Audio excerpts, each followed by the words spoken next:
Welcome, ladies and gentlemen, to the Bass Pro Shops Cup Series, Season 5, Round 11. We are at Michigan International Speedway for today's race. On the pole is going to be Chris Summers in the 62 car for Michael Waltrip Racing, and alongside him, Gino Harvey for Phoenix Racing. Third today is going to be Dylan Young, and last week's winner on the outside, he's on a hot streak. Garrett Jones starts fourth. Running out the top 5 in the 38 is Sean Galligan, and 6th is Julian Ortiz. 7th is John Worry, 8th is CJ Sorensen, 9th is Justin Perry, and rounding out your top 10. And the outside of row 5 is DJ Sorensen, the rookie. So now here's the rest of your starting lineup. 11th, 12th, 13th, 14th, 15th, 16th, 17th, 18th, 19th, 20th, 21st, 22nd, 23rd, 24th, 25th, 26th, 27th, 28th, 29th, 30th, 31st, 32nd, 33rd, 34th, 35th, 36th, 37th, 38th, 39th, 40th, 41st, 42nd. Julie Stewart will start last, and the command has already been given, so the cars are rolling off for this 20-lap event at Michigan International Speedway, the LifeLock 400. Sorry, the LifeLock 300. And as the cars come down into turn number 3, getting set for the green flag here at MIS. And the pace car will make the hard left turn to pit road. Cole Freilich is back, as we mentioned last week at Pocono. And a driver that's making his second start, Brandon Bain, in the 41. So those are two of the drivers to look out for in today's race as the pace car makes the hard left turn to pit road. Chris Summers, Gino Harvey, Dylan Young, Garrett Jones, the front 2 rows. As we come down, green flag waves and we're underway at Michigan. Gino Harvey, one of the hometown heroes, on the high side of the racetrack, trying to get a push off into 1. And he does, but it's not going to be enough. Here's through 1 and 2. Chris Summers on the inside in the 62. He's going to take the lead as they come off the second corner. And down the back stretch into turn number 3. Side by side for second. Now 3 wide. 3 wide. 3 by 3 by 3. And now we got 4 wide for second. Dylan Young breaks free. As now the front 2 look to be the only safe cars on the racetrack. And now here comes Harvey. Lap 2 is underway. These guys are pack racing right now at 197 miles an hour. Just incredible. Down the back straightaway. Speeds will hit 200, and we got a trouble. John Worry spins on the back stretch, and now they're all stacking him up behind. And there's Galligan in there. Phil Jones is there. Corey Williams, Connor Breton, Hunter Stone. Kurt Keselowski. The big one has struck at Michigan. Oh, man, tough break. Joseph Bryant as well. As Chris Summers has won the race back to the line. A lot of torn up race cars. It's unfortunate to see that so early in this event. And I'm not sure what happened to Worry, but we're getting a replay right now actually. And I'm not sure if this one's going to provide one of the best angles of this. I think, Galligan got into his teammate of Phil Jones and turned him. And that's what caused everybody to spin out. And, that spin was right in the center of that pack. And you know you cannot get through that. There's no way that if you see all that smoke and you're coming in at 190 miles an hour, there's no way you're going to get through that. And Joseph Bryant back here also got clipped. Going to rewind this for you. Yeah, this was a separate crash back here. Greg Jones came up on Bryant and then put him up into the 3-time winner this season, Stephen Dillon. And, just a tough break. Pacioli, 2-time winner this season. There's Zach Buchanan. Joseph. Yeah, he backed it into that outside wall pretty hard. Simpsons involved Dion Petty, Julie Stewart. Innocent bystanders in this, unfortunately, are going to get involved in the early stage of this race. The big one has already struck Michigan International Speedway. As we're half a lap away from taking the restart here at Michigan. Chris Summers is going to be our leader with Dylan Young second. Garrett Jones is in third with Gino Harvey fourth, and Cole Freilich in his comeback, his second race of season 5 and his second in the last about 30 races or so. So Freilich is there in 5th. Justin Perry 6th. John Worry 7th. He does have damage, though. 8th is Andrew Schwartz. 9th is Brian LaFleur Jr. Running at the top 10 is DJ Sorensen. And 11th, we got Kyle Smith. 12th, Matthew McMurray. 13th, Jack Richards. 14th, Ziggy Bain. And Carter Keselowski rounds out your top 15 for the restart. And something has happened to Dylan Young. He was scored to restart in the 2nd position, but that's going to change as he's coming down pit road. I don't know if something mechanically broke in that race car, but that's going to push Garrett Jones into 2nd, Harvey into 3rd. Everybody's going to gain 1 position except for Chris Summers and Dylan Young as we go back green. Can Garrett Jones win 2 in a row? I think that's one of the best questions asked right now, but can Chris Summers break a little bit of a dry spell for that 62? And here comes Garrett Jones to the inside. Now that we are restarting single file, I think we're probably going to have some good green flag racing. I don't know if we're going to have any more cautions.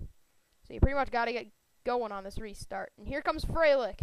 Cole Freilich is trying to win his first race of the Bass Pro Shops Cup Series. Back in Season 3, he was so close when it came down to fuel strategy, and Gino Harvey won at his home track. Freilich's going to lead this lap as we're on to lap 8 of 20, 13 laps remaining. Let's check on Dylan Young, see if he's going to be coming back. And he's actually right there on the apron, getting back up to speed. He's going to be a lap down, and he's going to be running in the last position. Because everybody that was involved in that crash didn't get much damage, but I just saw Steven Dillon get spun out. And he saves it. Man, that's just been a tough break. He's driving through the grass. Comes back up. Phil Jones with a near miss. And Steven Dillon's going to... Well, will he get into pit road? Doesn't look like he's going to want to pit. That car is beat up. And there's Alex Filter in the 21. He's going to go around Steven Dillon. I don't know what happened to Steven there, but I know he got pinched, and that's what caused that car to spin around. It was an amazing save, though, because you can see how many times that car spun around, a good 4 to 5 times. A bunch of 360s there, but he kept it together. And now Garrett Jones looks low on Chris Summers for 2nd. It's a Toyota, 1, 2, 3 with a Ford sitting in 4th. Chris Summers trying to get up and pass Cole Freilich as we're 11 laps from the checkered flag at MIS. Further back, Kyle Smith pushing the issue and making it 3 wide, trying to get out to the front. On the inside of Brian LaFleur Jr., the rookie. He's going to fall back in. Kyle Smith right in the center of 2 rookies. And, he's just pushing it so close, and DJ Sorensen bunts Kyle Smith up the track, and now we got a battle for 2nd. Andrew Schwartz. It doesn't look to be a battle. Here comes Garrett Jones trying to look down further. And there goes Harvey. He's going to look low on Garrett Jones. And will that be 3 wide? Indeed it will be. If Justin Perry pushes the issue, that could be 4 wide, and all those guys could end up in the wall. Harvey gets loose on exit. Now it's a 2-man race for 3rd. Andrew Schwartz in 2nd now as he's past Chris Summers. Garrett Jones drives it in deep to get around Chris Summers, but I don't know if he's going to do that just yet. The outside momentum is going to prevail for Chris Summers as he sticks his way into 3rd. With Cole Freilich leading with 9 laps to go in Michigan. The Carfax 300.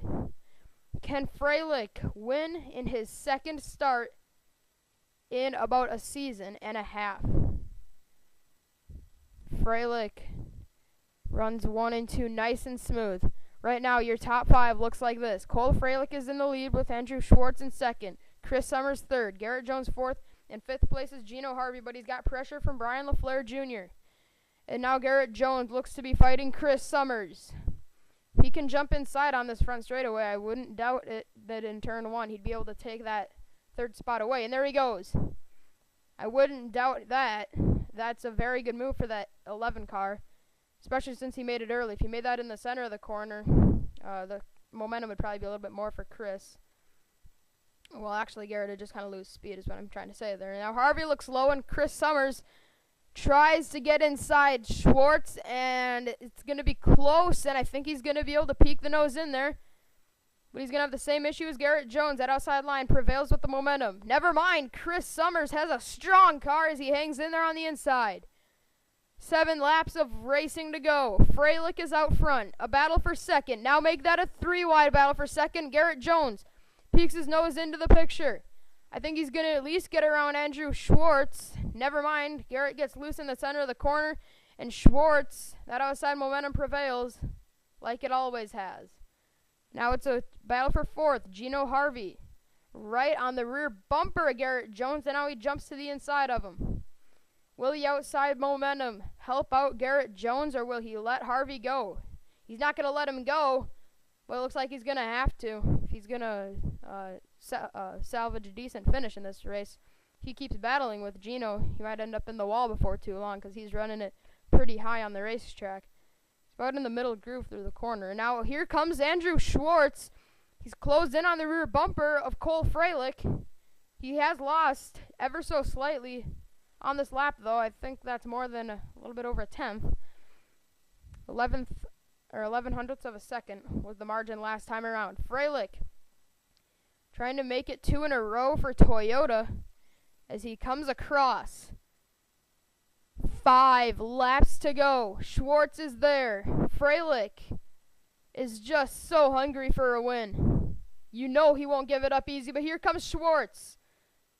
He probably got loose making that move, though, and indeed he did, because Chris Summers is going to be all over the back bumper of Andrew Schwartz for second. I think I said Schwartz instead of Chris Summers there, but I meant Chris Summers is going to be all over the back bumper of Schwartz.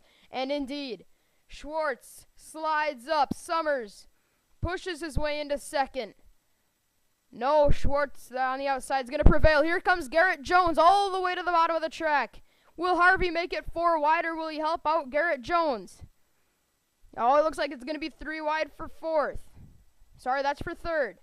Garrett Jones in the middle. Harvey on the inside. Summers on the outside. Now it's a 2-man race for second.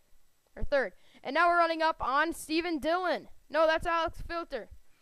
Filter's just had a really bad car ever since the first caution. And I don't know if they're going to run up on him or not. It looks like they probably will as they're heading towards him at about 15 miles an hour faster. And Freilich has started to run away. He was only about 3/10 ahead last time around. Actually, he only picked up 2/100ths that time around. And now, where did Jack Richards come from in that 99? He's just ever so quietly stayed in the hunt today. And oh, Chris Summers, Gino Harvey make contact in the center of the corner. Harvey has to lift. And now Summers and Garrett Jones are side by side. They need to stop fighting for position and go catch those leaders, as Alex Filter on the outside. That might have been the only chance for Freilich to get slowed down enough to where Schwartz or Garrett Jones, maybe even Summers, could catch him, and that definitely helped, as the lead has been taken off by 1/10 of a second that time around. 2 laps of racing to go in Michigan. Will Andrew Schwartz have the time to go get Freilich? More importantly, catch, well, he has the time to catch him. I just don't think he has time to pass him. Catching the leader is one thing. Passing is a completely different thing there. Here comes Schwartz. He's getting a run through the center of 3 and 4, but he gets just, I believe he got a little bit loose as he was coming onto the exit. Here we go. White flag. The lead has been cut down by about another 1/10 of a second. Garrett Jones looks low. I think this is probably over now. I don't think Schwartz is going to have enough for him. No, never mind. He's coming out at 2. Here he comes. It's going to have to be a bonsai move if he's going to take this win from Freilich. It's just not going to happen. Cole Freilich into turn 3. He came so close back in Season 3 to winning this race in the number 7 Jim Beam car. 2 seasons later, in his second start of Season 5, Cole Freilich leads him to the checkered. He wins it at Michigan. Congratulations, Cole Freilich. Has a strong comeback. He didn't have the greatest race at Pocono last week, but he just redeemed himself in a big way here at MIS as he's going to take the checkered flag. He wins it here, and this is, I believe, the 4th race of the season where we have had no cars out of the race. We've had about 3 cars a lap down, but we have not had anybody out of the race. So congratulations to Cole Freilich. And let's get to the results here. There is Freilich. He's the winner. Andrew Schwartz in second. Garrett Jones keeps his hot streak going. He's in third. Chris Summers is in fourth. And Gino Harvey rounds out your top 5 as you can look on through your finishing results. Brandon Bain in his second career start. He finishes 20th. Not a bad day for him. One of the rookies, DJ Sorensen, finishes 10th. Brian LaFleur Jr. rookie finishes 7th. So a bunch of drivers that are rookies this season, such as, well, not Freilich. He's not a rookie, but this is his comeback. So, you got Brandon Bain, DJ Sorensen, Brian LaFleur Jr. So we got about 3 to 4 rookies, I believe, this season. Yep, another one is Corey Williams. So, yeah, I believe we got 4 to 5 rookies in this season of the Bass Pro Shops Cup Series, and John Worry, Dylan Young, and Alex Filter all went a lap down after the only crash of the race. They got too much damage to be able to continue and keep up with this race, or the pace of this race. Excuse me. So Cole Freilich is going to go to victory lane at MIS. So congratulations to the 09 team. Here's the celebration screen for Freilich.